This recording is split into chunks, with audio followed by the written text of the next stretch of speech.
Hey, good morning, guys. So, working on coffee. Got my Niners mug. See that? Had this mug. It's my second oldest mug. This might not be the original, but it's definitely one of the first mugs I owned. My other one is the left-handed mug that I have. I don't know if I've shown that one in a video. But anyways, Heather has been teaching her kids math lessons. Now, I'm not here to teach you a math lesson, but it had me thinking about some things that a lot of kids are having to do, and that's in some ways they have to be more adapt to learning at home, teaching themselves at home, and parents are helping them out. But it's definitely been an adjustment, and so there's been a lot more of them having to learn on their own, and so Heather will do videos, she'll give them pointers, but it kind of had me thinking about this idea that we're all stuck at home, obviously, and many of us are probably ready to get back out. Depending on who you talk to, we could be in this for a while. Some are hoping that we're not in it much more than a week, but we'll let everybody else decide that at this point. But it says in Psalms 32:8, I will instruct you and I will teach you in the way that you should go. I will counsel you with my loving eye upon you.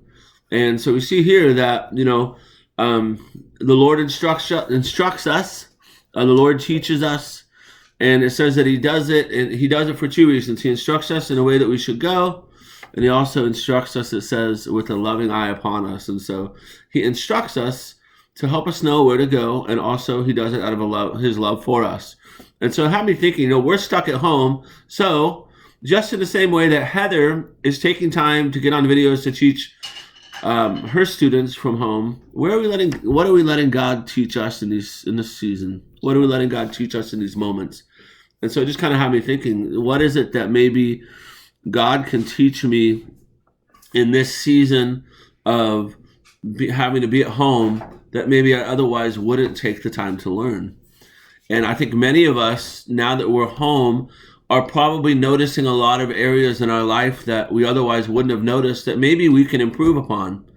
Maybe it's areas in our spiritual life that we can grow deeper in. Maybe it's practical things that we know would be better for us. And so maybe in God's kindness, he's giving us some time to grow in areas that we otherwise would not. And so, so you think about it, what are some areas you can grow in? There's a book that I'm reading rather slowly because I'm convinced I have undiagnosed, attention deficit disorder, like a lot of people think they do. And so my patience and my attention tends to change quickly. And I thought about this idea. This book is called Atomic Habits, and it's this idea of changing one thing at a time over the course of time. So every day you change one little thing. Sorry, my dog is trying to go after my bread right now, and so forgive me for a moment. But this idea of atomic habits is, where can I change one little thing now that then I change another thing and another thing, and so that you're not making huge changes, but you're making simple changes regularly over time, and it results in a great shift in your life. And it's this idea that, if you were to take a straight line and just tilt it 1 degree, and then the next day you tilt it another degree and another degree, while each day it seems very small, over time it has a great shift in direction. And so those are things to think about. For fun, what are some new things you could learn? I thought about that. What is maybe something I could learn? What is it we could do that maybe is different than what we did yesterday? And so I think those are some things that I was thinking about this morning.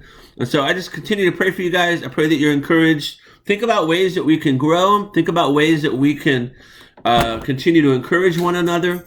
And again, I'll read this verse, Psalm 32:8. I will instruct you and teach you in the way that you should go, and I will counsel you with my loving eye upon you. And so what is it that maybe God wants to teach you in this season? What are some areas that you have noticed that you otherwise would not have in this time that maybe God is wanting to do? Like, what are some opportunities of instruction that God can do for you? So you guys have a great Sunday.